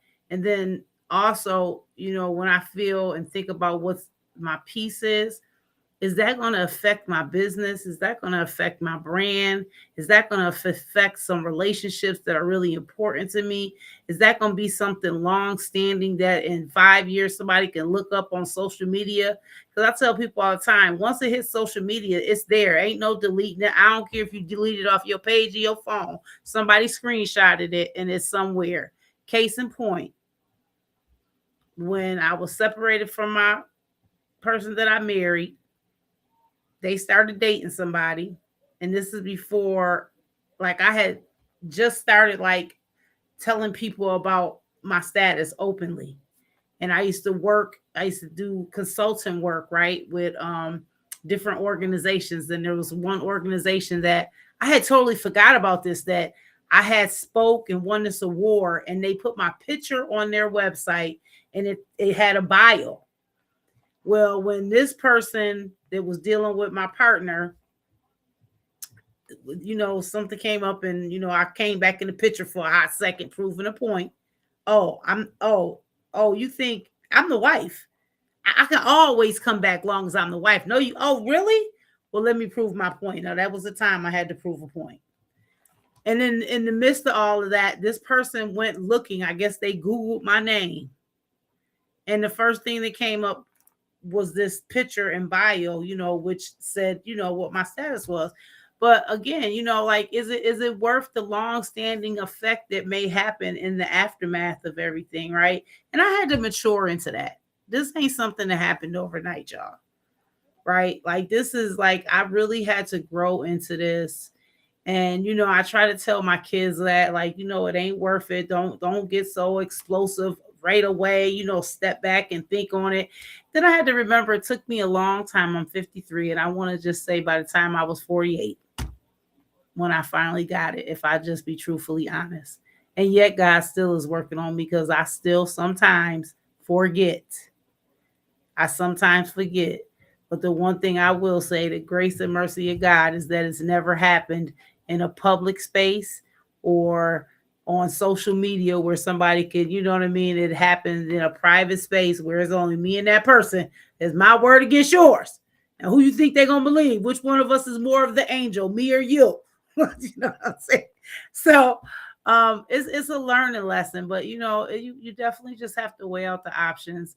I'm a more softer person now than I was years ago, but it definitely took some time for me to be in this space. Yeah, it took some time. Well, I'm definitely a little bit softer than I was, but I'm also a Leo. So that comes with a whole lot. But we like to be seen, we like to be heard, we love it when we walk in the room and everybody say, that's what we was going for. Thank you so much. Because I wanted the room to stop when I walked in. So, but as far as like family and stuff, and yeah, I have my peace. Because listen, if I have peace, ain't nobody gonna have none. So that's just, and so I have literally had to cut off people who I love with, everything in me. And I'm going to be honest, I still love them now. But I just know, even though we are literally blood, we cannot be. Now, do I hate that? Oh my God, I hate it with everything in me. But we cannot be, because it's just nothing but confusion. One thing after another, more confusion, and I just can't do. I cannot, not at this point in my life. I cannot tolerate it. So I just have to separate myself. You go your. That's just how I, So still on that. Yeah. Look, you say go your way and I go mine. All right, you guys. So now, are we ready for our next segment? Because I'm and spilling glass ready. Look, I made me a little concoction tonight. I don't even know look, this is like some lime, lemon, something else, something pink. No, it's non-alcoholic though, okay? Non-alcoholic. And I added a little like Sprite to it to kind of give it a little like fizz, so I feel like it might have a little something in it, But we have peach a letter. You got yours? Ooh, what's that? Peach juice. I don't drink, so it's peach juice. Well, I'll drink for y'all. Water. Today I'm drinking water. The other days I was water. What you got over there, son? Peach mimosa. Oh, you got water too. Everybody got okay. You know what? That's all right. I'll get water later. Hi, Ruth. Peach mimosa. Hi, Miss Ruth. Your mother said tell I them love a that good she mimosa. Hi. Renee, your mother said tell her she said hi. Hi, Miss Ruth. I see you. Hello. I see you. Hello, Nana. All right. Here is the letter for our sip and spill. The subject for this letter is my job is slowly killing my soul, and I need it before I quit or cry. Hello, ladies. 1 Hour Girl Talk and all the girls. First, big love to y'all. I tuned in last week and you keep it so real. No filter, no fake positivity, straight up sister talk. That's why I'm finally ready to sip and spill on something that's been weighing me down heavily. Y'all, I am burnt out. Like lights flickering, battery at 3%. I'm screaming internally, burnt out. I've been at this job for 3 years. And at first it was fine. Decent pay, had nice coworkers. I felt like I was building something. But now it's a whole different beast. My boss with zero support. Deadlines keep moving while resources keep getting cut. And every time I try to speak up, it's we're family here, which I translate. I'm working overtime constantly, barely seeing my friends and family. And the weekends have become like recovery time, so I can do it all over again. My anxiety is through the roof. I have attacks before Monday meetings now. I put my car in the parking lot. I started snapping at people I love because I got zero pay. My mental health is crumbling and I feel guilty for even saying it because people have it worse. But girls, this is worse for me. I'm at the point where actually quitting, start staring at my account like it's a magic 8 ball and wondering if I'm dramatic wanting to walk away from a stable job that's miserable. I don't recognize myself anymore. Where's the girl who used to have dreams and energy? She's buried under unread emails and fake smiles. So I'm spilling the tea. I'm scared to leave, but terrified of what happens if I stay. Has anyone else been here? How do you it's time to go? Do you just quit or do you plan it out? And how do you deal with the guilt and the fear? I need the girl wisdom, the tough love, the girl run in, all of it. Thanks for letting me spill the tea. Signed, burnt out, and barely holding on. So who wants to start? Because run, girl, run. Run. Well, let me say this. First of all, I hate to give people advice when it comes to their money, right? I think we've all been in a place where we've been at a job that we burned out, right? Like I'm gonna honestly say I was at a job for a very long time that I loved till I didn't love it anymore. And I had to weigh out almost the same way she is. Like, do I just leave? Do I just quit? But then for me, I had to think about who gonna pay my bills. Do I have a safety plan? Do I have enough savings in the bank to pay my bills for at least 6 months? Right? Is it that bad that I can't? Is it to the point where I'm like, am I just like burnt out a little bit? Or is it to the point where my mental health is being affected? Right? Like, so I don't know. I guess my advice would be, you really need to look at the situation at hand. Are you prepared to just up and leave your job? Do you have another job lined up that you could go to? Do you got resources in the bank to take care of yourself for at least 6 months? And that's not even a long time, right?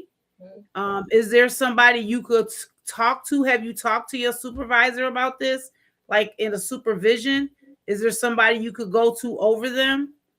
It's so many different ways you could go with this, but my advice to you would be like really sit down, map it out, write it out. Sometimes when we see stuff on paper, and we take those thoughts out of our head and we put the good and the bad on each side and we put the pros and the cons and, what we have that could support ourselves. Maybe you slowly start looking for another job, right? Start putting your feelers out there. But don't put yourself in a financial bind. That's one thing I'm going to tell you, because you think you miserable and burnt out now.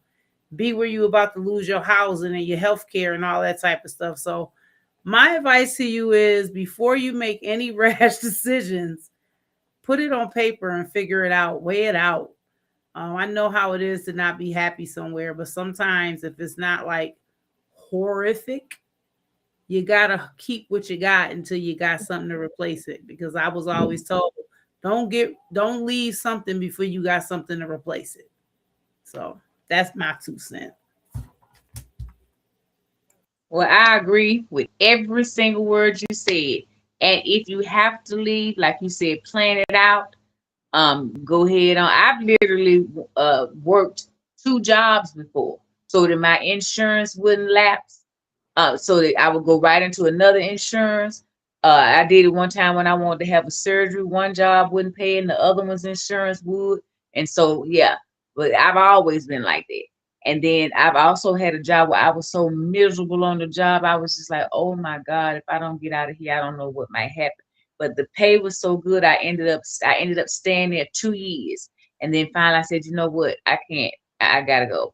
And so then I ended up getting me another job, and then I went ahead and put my 2 weeks notice in, and I went. I supervised a small little nursing home in Inman. Did that for a while. Inman, South Carolina. I did that for a while. But literally, yeah, I always say you try not to burn your bridges. If you have to leave, go ahead and do it civilly. Put in your 2 weeks notice, and leave that way, because you don't want to burn your bridges, because honestly in life, you really just don't know when you ever may have to go right back to that same job. So you always want to leave somewhere civil. If you can't always, I'm not going to lie to you, like you can always, but do everything in your power to try to leave, in a civil way. But I agree with everything you said, every word.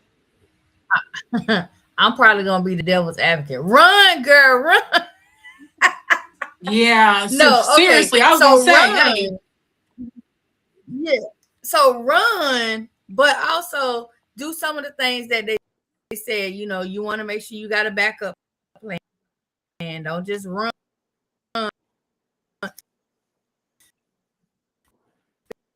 Because what I'm learning now in this 21st century, these jobs don't care about no 2 weeks notice. I know 2 weeks is what we're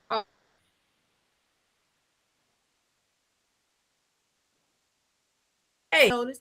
What they gonna do is you gonna get your 2 weeks. Did y'all months ago? On Carnival cruise ship, gave his 2 weeks notice, right? While he was on the Carnival cruise ship, and they were out on a 4 thing. While he was out at one of the islands, they say, "Oh, you done today." They basically made him embark the ship. He had to get himself a flight back to the States, and they ain't care about that. The fact that he gave a 2 weeks notice, and that's how a lot of these jobs are doing. They don't care. You get that 2 weeks notice, and the next day you come into work. Well, you gone, because they look at everybody as replaceable. As fast as they hired you is as fast as they'll go and hire somebody else. So they don't really care. So they say, make sure you got a backup plan. Even if you feel like do a 2 weeks notice, make sure you got a backup plan with another job, or you have the money in your account to cover X amount of months of you possibly not having a job, because the season they might put out they hiring, but I'm learning also that some of these jobs putting out these hiring things, and they don't gimmick, or it's just to show easy. That's why I like, for me, I work from home, so I make my own hours. I train myself along with whatever training they provide for whatever positions. But that's what a lot of people are looking. You get to create your man. So, but I would say don't stay somewhere that's making you unhappy. If it's draining you, then it's not for you. It's not, because you just gonna keep going, waking up every morning. Oh, here I go. I gotta go to people's job. I don't even want to be here. It's gonna annoy me today. Your mood. Like, you should be waking up excited for your job or your career. To know you going in there and you happy. Hey, how you doing? Good morning. If you ain't walking in there jolly and good morning to everybody, that's not a place for you. And that's my 2 cents. Run, girl. Run. I Run with agree. after you do some pros and cons though. That's Sales do a added. whole little list and see like they say what worked for you. And I, I feel like we just believe that jobs you just supposed to hold one until you die. Like that's the American dream now. It's not even about going off creating your own businesses and having a family, doing all this stuff that it used to be. It's completely different now. And being in the work field is like, especially now and in the economy, it's hard. I mean, there's a lot of things that's going on. It's not just about jobs. You got family, friends, you got all these extra things on top of the job. And it's like, let's be realistic. Let's be realistic with what you have going on in your life and not what society is putting on you. Oh, you have to work hard. You have to have 3 different jobs. You gotta do this, you gotta do that. You're doing what you gotta do, but reassess every if 6 months to a year or so, just depend. If you're not in your wanted career that you want to be in and you went to school for, and reassess where you at and make a game plan to like move around. Now, I've been in situations where I've worked jobs that I gave my all to. That was my problem. I gave my all to jobs, and I work in healthcare. I was working in a job where I worked in homes with individuals that had like intellectual disabilities, maybe physical disabilities and things like that. And you're caring for these people every day, and you see that we're short staffed, and so you extend yourself. You're doing overtime. You're picking up shifts you ain't never worked before. You're there every holiday, and I forgot it was a job because I'm caring for human beings. So it's like I'm their routine. I don't want somebody that doesn't care about them to come in and do this and do that, but in reality, I'm an employee on a payroll. Okay. The higher ups that's not in this house taking care of these people every day, they not seeing me as nothing but an employee, and that's it, and that's all. And I learned the hard way, what that was. And I never knew that was a thing. Honestly, and this happened a couple years ago, and I never knew that I was giving myself too much. I'm like, these are human beings. I mean, they can't care for themselves, and I'm just so empathetic, and I'm so this and I'm so that, and I just want them to have a good routine. I want them to have fun. I want them to do things that they're not doing. And I'm hearing horror stories from past caregivers and all that stuff. So it's like you want to be the best for them, and whole time you're an employee, your job could be gone tomorrow. They don't care about a routine. And so I was in a house with them, and they were the guys. Some of the guys were actually aggressive, on the aggressive side. Mind you, I'm a woman. I worked in a house with 5 men and 19 and up. And it was almost like a common thing. Like everybody that worked there was like, oh, this is what we're doing, and we're trying to, there was procedures and stuff, but they weren't as solid as they needed to be for this job or whatever. And long story short, I had got attacked. I got attacked twice on this job and injured. The first time, I felt like it was my fault. I was like, they short staffed, and I'm now I gotta go work at another house. I feel so bad, and I got injured. Like my brain I wasn't even really thinking about me. I was cool. I didn't blame my client or anything. I was just like, what are they gonna do? What they're gonna put anybody in this house? And then the second time I got injured was a little bit later on. I think I was working here about almost 2 years or so by this point, and I got injured again by the same individual. Then I didn't. And at this point, I felt it physically that I needed to go. The higher ups weren't doing what they needed to do. They weren't keeping us safe. It was all type of craziness going on. They didn't have enough people in. It was like short staff and stuff like that. So especially with aggressive clients, you want to make sure you have enough staff. They weren't making sure that we were safe and things like that. And like I said, the environment just seemed like the people that I worked with just made it seem like it was regular. This is what we go through. So when that happened, and I had felt it physically, I'm like, I can't stay here, but I'm trying to figure out what to do. I'm thinking about clients, I'm thinking about what's next, I'm thinking about the money, because I knew exactly how much I knew how to work. I knew exactly how much overtime I needed to do. I knew exactly what was expected of me. That house was my house, like those clients was my clients, so it's like it wasn't nothing for me to spend 3 days doing doubles every day or a full 7 days. It don't even matter. They let me pick all type of overtime. That was nothing to me. And putting all those hours in and stuff like that. But I had to, after I got injured and the way they handled the situation and everything, I left the position at the end of that, and I didn't even realize the mental toll it had on me because I'm having nightmares about this client. You know, I'm having where I'm like, I was in this house full of these men and not realizing the mental toll it had on me, you know, and not feeling safe, like just constantly not feeling safe, not sure if, you know, anything's gonna happen. I'm in the home by myself or whatever the case may be. It was a lot on me. And now that I'm still in healthcare and things like that, I take that with me. I remember that. I take it with me. And I'm like, I'm still going to be my empathetic self. I'm still going to give 110%, but there's only going to be so much that I'm willing to deal with, you know, and I'm going to get out early before, before I have to be pushed out, you know, because I feel like it was God in a lot of situations where I felt like I was squeezed in a position and I was like, I don't know what to do. I don't know. And God was like, I'm telling you to leave. Like, I'm telling you to leave. You want them to throw you out or something? I'm telling you, you could go. You know, and there's been times where people don't let me go or whatever the case may be, and that's how. And I was fine after that. You know, I wasn't stressing. It was a weight lifted off my shoulder because again of that programming. Oh, I have to have a job. Actually, I have to have 3 jobs. You know, like that programming it gets to you and it makes you want to stay where you can't grow or where you're not welcomed or whatever the case may be that's going on in that position. And sometimes the God will step in and give you this feeling when it's like, yeah, there ain't nothing else here for you. You already knew that, you know. So that's something I would give. My advice is to just do your pros and cons, think about your health, think about the reality of the situation, and move forward with that, but also run super fast. Okay. Mm-hmm. Yeah. I'm like, dang, did we work at the same job before? Because I worked in a house too with special needs adults and kids. And that's our situation. That's why I live. Grown man. Not in the store for a different day.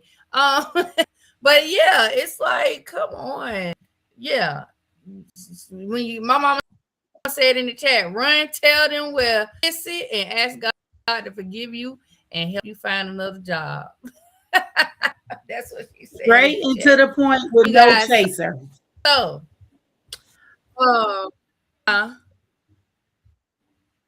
no, I said straight and to the point and no chaser. Oh, yeah, straight. All right, so y'all ready for this? Y'all ready for this fine old man? Yeah, for the sexy man of the week. So this is gonna be the sexy man of the week. That means we're gonna look at pictures of him today and Wednesday. Okay, this man right here, baby. Let me get the picture pulled up. This man, he has done a lot in the industry. Okay, he's an actor. And he found a twin. I was like, wait a minute, if he had a twin for real. So Michael B. Jordan, let me tell y'all something. And Dawn, I did this for Dawn because she be like, I need to see a little shirt off or something. So this is for Dawn. Hold on, let me move the side so you can see the.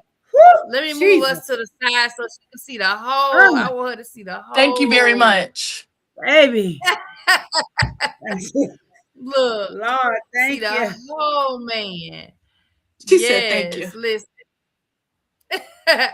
All right, now I'm gonna put it back to the bottom so Sharon can be in there too, because it moved Sharon all out. All right, so this is none other than all that. I need all that. Yes, this is Mr. Michael B. Jordan. He's an American actor, producer, and a director. His accolades include Producers Guild Award and an Actor Award. In addition to nominations for the Academy Award, Golden Globes, 2 Emmys. He was named one of the 100 most influential people in the world by Time Magazine in 2020 and 2023. And in 2020, he was People's Sexiest Man Alive. I mean, we already know that. We know that. We look at it. Okay. Look at it. Child. Look at it. Who would even question that? And Right. And the New York Times ranked him as the 15th on this list of the 25 greatest actors of the 21st century. And I couldn't agree more because he has been in so many things. He's been acting since 1999, since he was a teenager. Actually, I really, maybe remember not him. even a teenager, might have been 13, 14. Yeah, since he was really young. I remember seeing him as a little kid on like The Wire. He was Oh, on he he was in did The some Wire. Mhm. yeah, and he did some Oh, episodes, cameos here and there on like All My Children. I just, I'm a soap opera head. Um and then me personally, my first time really paying attention to him as an adult actor was when he played Oscar Grant in Fruitvale Station. That movie always made me cry. Okay, no Love matter that how many movie. times I watch it, I'm gonna cry. Mhm. Yes, and so that was like first my time I first saw time him was really Black seeing him. Panther.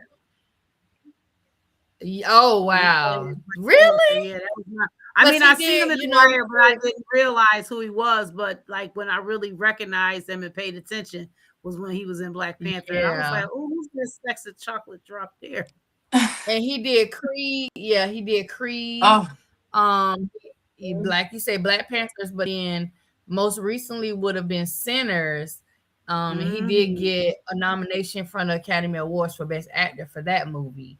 So Well, I yeah, done this let is him our in. sexy man of the week, Mr. Michael B. Jordan. All right, yes. I done Now let we him got in, some Renee. music. I was. I would have let him in if he was one of the people on the outside. I'd have said, "Oh well, I don't care. Just come on in. Man, Just I now would she have y'all live in guys dogged get eternity it. with up." him. I would have been all kinds of vampires and I listening. Yeah, I'd have been out there singing with them around the Right here, bonfire. son. Come Cause on. girl, Not right here. Oh wow. right, just Lord. right here. Oh my There you God. go. Now they know they was wrong Got a for putting spot for two of him in goddamn there. everyone. Oh my goodness. Two of them was crazy. Which Yes. one All of right. y'all? So next up, new music alert. So this artist here. This is Miss Victoria Monet. And get it from my mama hood. I know I'm probably saying it all kind of wrong. Mhm. But she had that little song. That's kind of what I remember most. Okay. But she's got a new album Yeah. that's gonna be coming out this year. She doesn't have a release date yet. But this song just released a couple days ago. This is her new song that is gonna be on her new album. It's kind of got one of those like it feels like a 90s like R&B vibe. Like it feels really 90ish, and I like that because I feel like music has lost its way a little bit. It's Oh getting yeah. a little too animated, a little too, and so to hear this song and hear how it's kind of bringing that classic vibe back is good. So when you guys get a chance, run to YouTube and listen to her new single. It's titled "Let Me," and that's by Victoria Monet. Um, I feel like all in the right, let's future, see. Next. Renee, I feel like in the future we might be able to Uh-huh. say, "I don't own the rights to this music," and I feel like we might be able to play snippets of the songs. Girl, they don't be can. They don't No. Facebook don't care. They gonna snap mute. From Facebook don't be can. Even yeah. if you put a From disclaimer, they don't yeah. care. Because So yeah, but we could try. from Or what I have read, if you say you do not own the rights to this music, you are actually admitting that you know you don't own the rights to this music. So actually, that's not a good thing to put on Right. Facebook. or maybe we could Yeah, share it in the chat, like yeah. maybe put a link in the chat or something, Renee, Put a link. just in case Yeah, they we forget. can put links. Yeah, like the link to the song in the chat. I don't know, just the idea. Yeah, that's a But good anyway, go idea too. to the song. All right. So this Wednesday, hoping entrepreneur guest on Wednesday. So uh if you are an entrepreneur and you are watching, you have a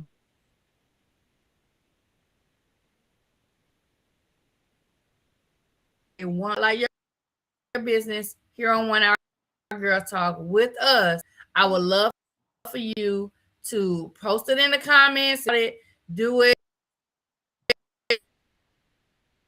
at gmail.com. That's ONEHOU@gmail.com. Inbox the page, inbox me, however you want to reach out to me. I'm gonna be checking everything. And so make sure that if you have a business and you want to spotlight it, reach out and we'll get you on the Entrepreneur Spotlight. So like I said, we've got quite a few people that have already been nominated or nominated themselves for that spotlight. And we are going to be starting on Wednesday, getting them onto the show. We're going to have there's going to be 2 spotlight segments a month. So we'll have one this week, and then the week not next week, but the week after, we'll can spotlight for going into March. So definitely make sure if you guys want to get on that and be spotlighted, send us your information. Nominate someone in the comments, tag them. All right. So any closing remarks before we get out of here? Because I'm hungry. Just really quick too, to add on to that about the entrepreneurs, please be prepared to, if you add your name or you send an email, be prepared to be ready to come on, because you don't know when we might choose you. So if you put your name there, we might call you tomorrow. You just don't know. So once you add your name, just know, be ready to come on and tell us about your business. Absolutely, yes. And know that it's going to be during the last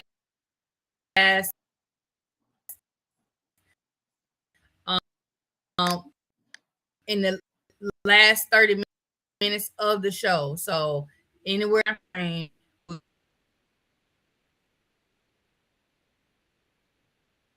if we reach out. No, have a blessed week. Thank you guys so much for joining us. We appreciated all the comments. Yes. Just keep watching us. Come back again. We hope to see you guys on Wednesday. Hope to see you Wednesday. Take care of your health. Yes, take care of your sure wealth. Wednesday and take care of your mental health. Yes, we have some more hot topics on Wednesday. Yes, your mental health is very important. Please take care of it. Forward to seeing everybody Wednesday. And thank you. At 7 p.m. Eastern Standard Time. Don't forget, make sure you guys are also following us on social media. Look, I'm trying to make sure I ain't over talking. All right, you guys. Well, that is all tonight. I appreciate everybody for tuning in on Wednesday. Yes.